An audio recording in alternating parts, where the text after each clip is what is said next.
একের পর এক দেখছেন যে খালি সংখ্যালঘুরাই বলে সরকারের মাটি দখল করে আছে। কিন্তু একটা কথা ভাবা উচিত যে এই সংখ্যালঘু মানুষরা আজকে যে আপনারা সোনাপুর কচুতলিতে যে ইলেকশন করছেন, ওখানে একটা চিন্তা করার কথা আছে যে এই মানুষগুলো কিন্তু ওখানে 50-60 বছর ধরে ওখানে বসবাস করে আছে। আর এই মানুষগুলোর প্রত্যেকটা বাড়ি বাড়ি আপনি ইনকোয়ারি করে দেখেন, প্রত্যেকটা বাড়ি বাড়ি আপনি এই মাটির পাবেন, পাট্টা পাবেন, খাজনা রসিদ পাবেন। তার মানে কি এই মানুষগুলোর কাছে কেউ না কেউ মাটি বিক্রি করেছে। এমন একটা দেশে বাস করি ভাই, যেখানে অপরাধের সৃষ্টি হয়, সেই সৃষ্টির জায়গায় না ধরে যাই অপরাধ করে বেড়া তাকে ধরে, কিন্তু যাই অপরাধের কারিগর তাকে ধরে না। এই সংখ্যালঘু মানুষগুলো তো সোনাপুর ওখানে তো মাটি তো কিনে নিয়েছিল। তারা যখন কিনলো কাদের কাছ থেকে কিনেছে? নিশ্চয় সংখ্যা গরুদের কাছ থেকে কিনেছে। তো তাদেরকে ধরা বাদ দিয়ে যে ওরা তো আশ্রয় দিয়েছিল, তো ওদেরকে ধরা বাদ দিয়ে আপনি সংখ্যালঘুদের টার্গেট করেন কেন? কে আশ্রয় দিয়েছিল ওই জায়গায়? যখন আশ্রয় দিয়েছিল তখনই যদি প্রতিবাদ করা হতো যে না, এখানে সংখ্যালঘুদের কোনো জায়গা হবে না, তাই তো আজকের এই পরিস্থিতি দেখা লাগে না। মূলত সরকার একদিকে সমস্যার সৃষ্টি করে যাচ্ছে আর সংখ্যাগুরুদের দেখাচ্ছে যে আমি সংখ্যালঘুদের বিরোধী করি। মূলত আসামের সরকার হিমন্ত বিশ্ব শর্মারই সম্পূর্ণ নাটক করে খালি সংখ্যালঘুদের হারাহাস্তি করবে কিভাবে, সেটা নিয়ে আজ উঠে পড়ে লেগেছে। দেখেন কিছু হওয়ার সাথে সাথেই প্রতিবাদ করাও যায় না। দেখেন লগে লগে গুলি সম্পন্ন করে। দেখেন 2 জনকে গুলি করে মেরেছে, 7 জন মেডিকেলে আছে, আর অনেক মানুষই তারা মেডিকেলে ভর্তি এখনো আছে। কয়েকদিন আগে এই সরকার উচ্ছেদ অভিযান চালাতে গিয়ে গরুখুটিতে একজনকে গুলি করেই মারলো।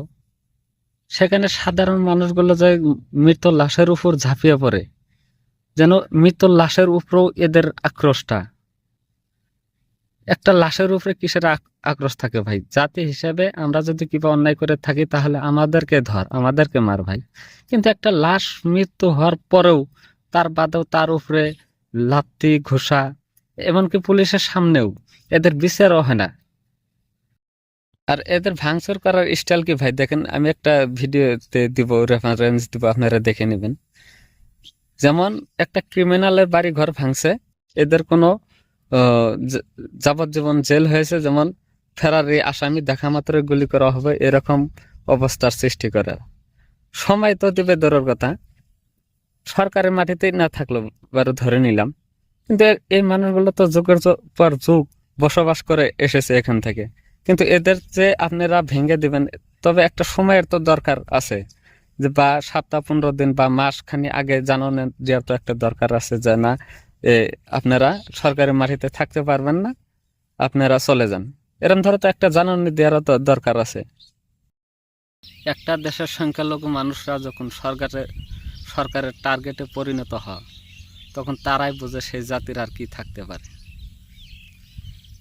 এই দেশে এমন একটা পরিস্থিতি সৃষ্টি হয়েছে, আমাদের যদি একটা বড় করে পাদও মারি, সেই পাদেরই বাসনাটাই বড় হয়েছে।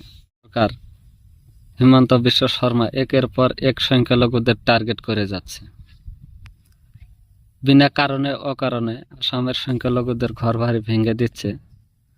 আর সংখ্যালঘুরা কিছু করুক আর না করুক, সংখ্যালঘুরাই মূলত টার্গেট হয়ে পড়েছে এই আসাম সরকারের। মূলত এই সরকার চাচ্ছে যে আসাম থেকে সংখ্যালঘু একেবারে নির্মূল করার চেষ্টা চালিয়ে যাচ্ছে। কিন্তু এই চেষ্টাটা তাদের কতখানি ফলপ্রসূ হবে একমাত্র তারাই জানে। হয়তো কিছুদিন হারাহাস্তির সম্মুখীন হতে হবে আমাদের, কিন্তু একটা সময় ঠিক হয়ে যাবে।